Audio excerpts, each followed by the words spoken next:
Okay, so this was actually, there's two things that I want to discuss about this, okay? And feel free to respond about this too. So check this out.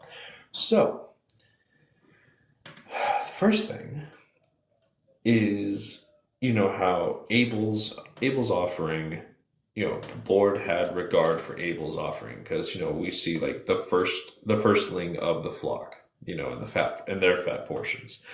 And then the Lord had no regard for Cain's offering, because Cain just offered up some like vegetables or something. Let's see, where was that? Yeah, because he was a tiller of the ground. Okay, yeah. So with that, it's like I question this. Like, did God explain how the offerings work before that? Because it's like, you're seeing like, okay, so put yourself in like Cain's position. I am not being a Cain apologist, by the way.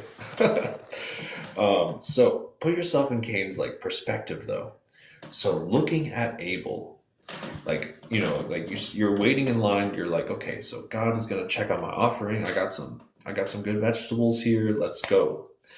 And then he just looks at Abel, and then God is just like, my man, look at that firstling of the flock, like some good, decent, fat portions. Like, I have regard for you. And then, like, shines down the spotlight, and just like, Abel is feeling like so freaking amped up over this.